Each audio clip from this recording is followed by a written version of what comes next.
commencer par la recette des rouleaux de printemps. Donc là, c'est une recette froide qui nécessite pas beaucoup de travail en soi, à part de découpe. Donc ce soir, on fait des rouleaux de printemps un peu classiques avec un thème un petit peu asiatique.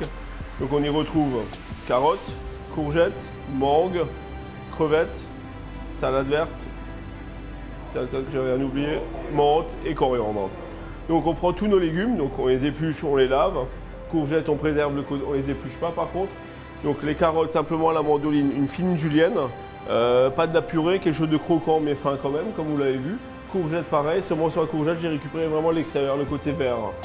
Pourquoi? Parce que c'est plus croquant. Plus on rentre vers le cœur, plus c'est mou et plus ça tombe. Donc j'ai vraiment récupéré le contour.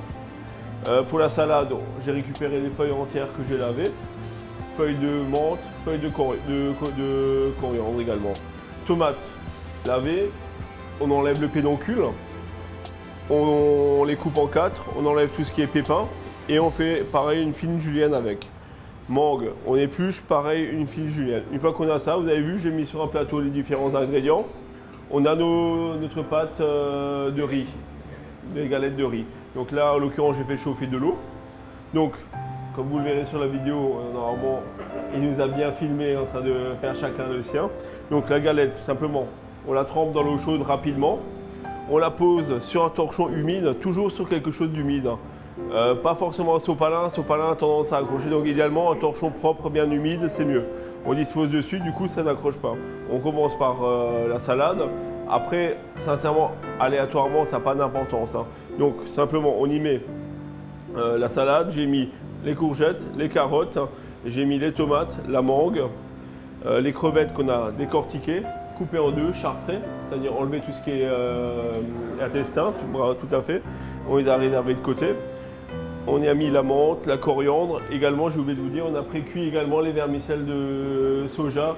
Autrement dit, dis-moi Jean-Michel, comment on appelle ça les vermicelles de soja? Haricot quelque chose. Haricot quelque chose en japonais ou en chinois, voilà. Je ne saurais pas vous dire. On va appeler ça les vermicelles de riz, tout simplement. Donc ça, simplement, un bouillon d'eau salé avec un petit bouillon de cubes légumes, plongé dedans, 3 minutes. On les égoutte, on les rince, on les laisse refroidir. Donc on y met également dans le rouleau nos vermicelles de riz. On le roule, donc en serrant d'un tiers, on va dire. Donc on laisse un demi-centimètre sur le premier contour, on y dispose tout. On le roule en serrant, on rabat les deux extrémités pour avoir vraiment quelque chose de droit. On y redispose 2 crevettes sur le dessus et on les tourne. Voilà, tout simplement. Donc après, on aurait pu vraiment aller chercher dans le rouleau de printemps. Il n'y a pas de thématique prédéfinie. On peut y trouver du poulet dedans, du magret canard. On peut faire des rouleaux de printemps alsaciens. Ça, c'est pas mal. Non, c'est pas mal du tout. On rigole. Un chou. Non, un chou. Ouais, mais t'es pas loin. Choucroute, un petit peu une mousseline de moutarde simplement dedans, et pourquoi pas une knack. Mais ce que je voyais bien qui avait bien fonctionné, c'est un lit de choucroute avec du foie gras coupé en cubes, un magret canard, des lamelles de magret canard et simplement un trait de confiture de figues. Ça marche très bien. C'est assez sympa aussi. Et justement, et après vous faites une petite crème, voilà. Pareil, tout le même principe. Après, voilà, là on est vraiment dans quelque chose de beaucoup plus original, les gens. Voilà. Choucroute cuite, hein.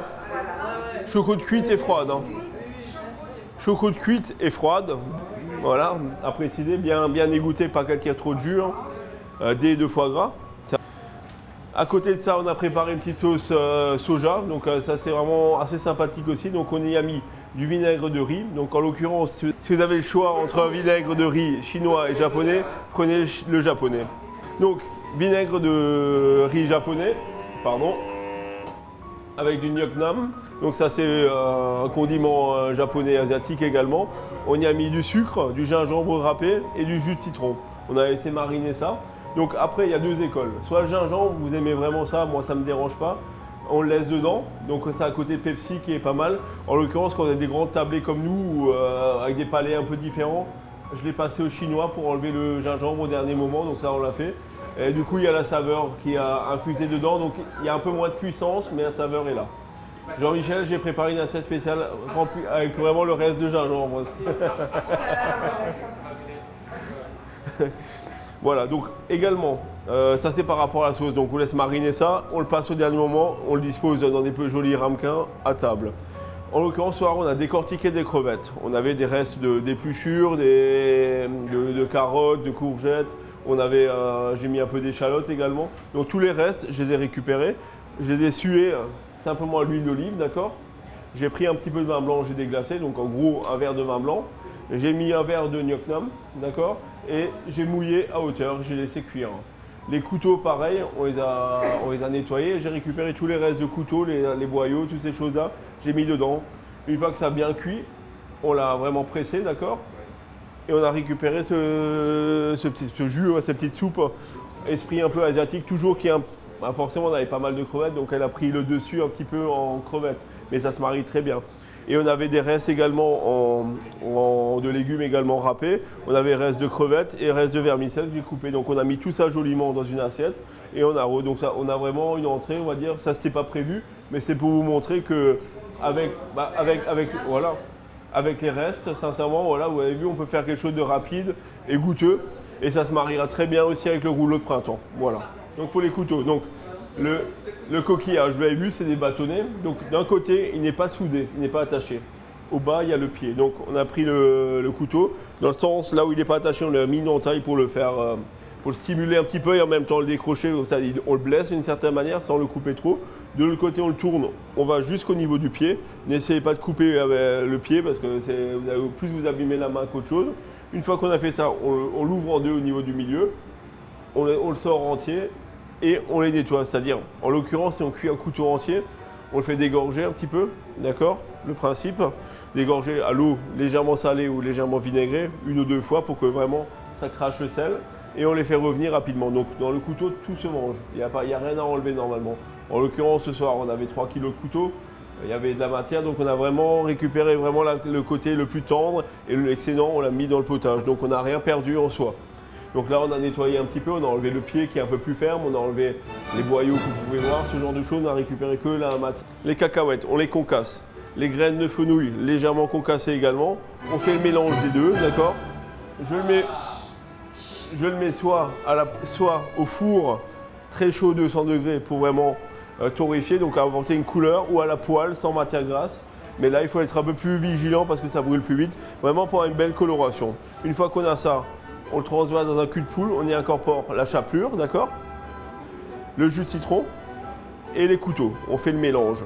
On a récupéré les carcasses de couteaux, d'accord, et on les a présentées ici simplement. Donc on a pris notre mélange chapelure, cacahuètes, graines de coriandre, jus de citron, aneth. On l'a mis joliment comme ceci sur les couteaux et 1 minute à 180 degrés. Donc là, sincèrement, le couteau, il ne faut vraiment pas le cuire trop, sinon ça devient caoutchouteux. 1 minute à 180 degrés, ça suffira largement. C'est mi-cru, mi-cuit et c'est vraiment très sympa. Moi, je fais souvent ça aussi lors d'apéritifs, si vous voulez, parce que vous verrez, c'est super bon, ça a du parfum. Oui, tout à fait. Mais on ne se complique pas la vie, tu prends une tige et tu la remplis et tu sers ça comme si tu manges. Ça, c'est super bon. Voilà.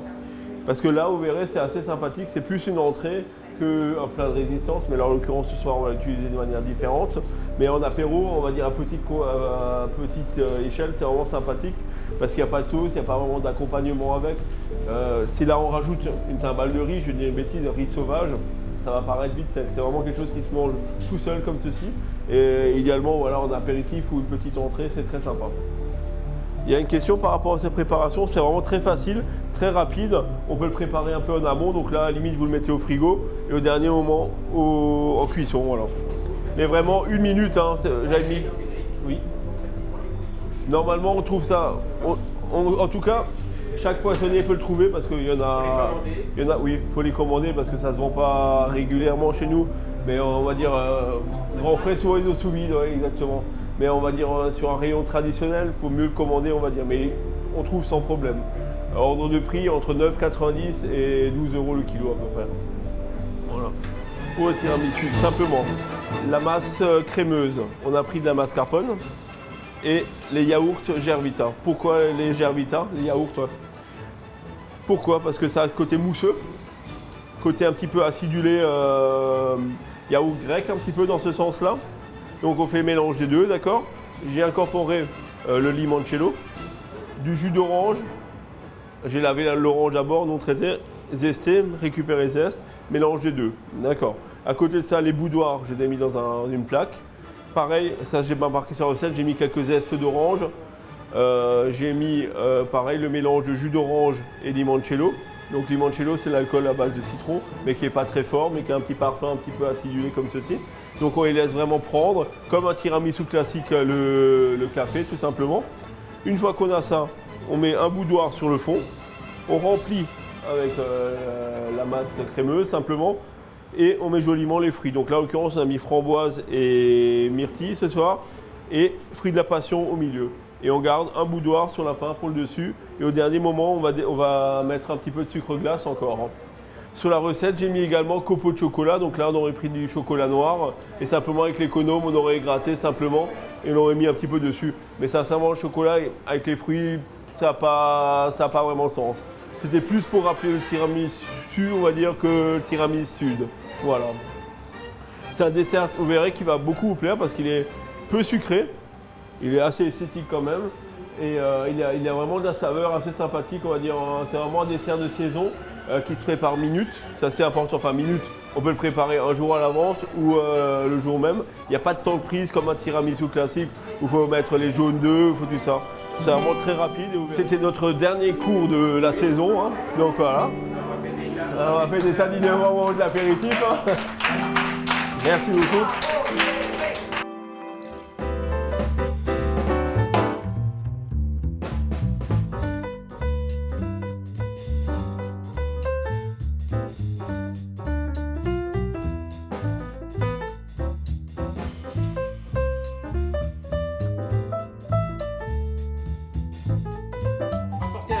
Oui, à notre star du jour et de toute la saison 2018-2019.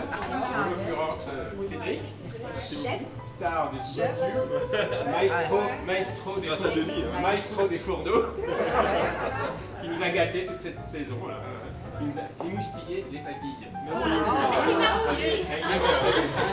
Les papilles. Hein. Pas les papilles, les papilles. Ouais. Les recettes d'octobre à mai, hein, tout à fait.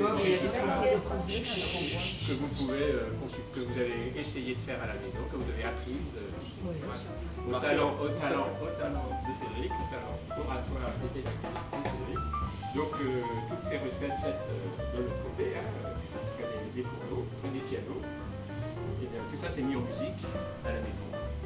Pour les amis, pour vous et pour les amis et pour la famille. Comme tu parles bien. Et pour remercier, Il a écrit toute l'après-midi son discours. Ouais. Non, j'ai C'est inné. C'est improvisé. C'est inné. Voilà, donc c'est mon cadeau du groupe. Un livre. Tu vas voir. Un livre. Alors, attention. Ah oui. C'est la meilleure. J'ai étudié la question. C'est un Gevrey Chambertin de 2015 qui a une note.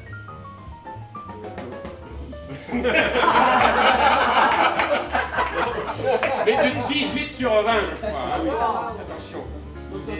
Il est noté 5 sur 5. Ce millésime est arrivé à maturité car il est prêt à boire depuis 2019. Mais il peut aussi s'y garder jusqu'en 2030.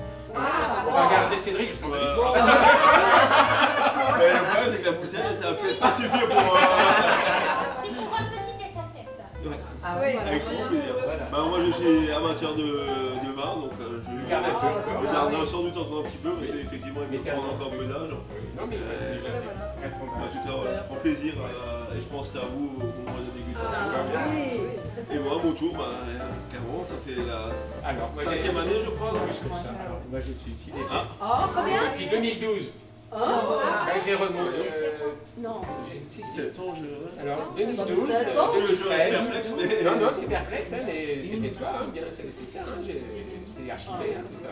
Donc, ça fait 7 ans, c'est la 7e une petite saison avec Charles. Oui, mais ça a réellement commencé en octobre 2012. Le 19 octobre 2012. C'est vrai dans mon classeur. Donc après 7 belles années, 7 saisons. Bravo, hein. et merci à vous également, parce que je prend également énormément de plaisir, et je dirais même de plus en plus, parce que c'est vrai que c'est devenu presque plus qu'un cours aussi, parce qu'on se connaît un peu plus, donc voilà, on crée des liens, et c'est vrai que j'apprécie grandement de venir partager aussi un moment avec vous. Et puis merci à vous.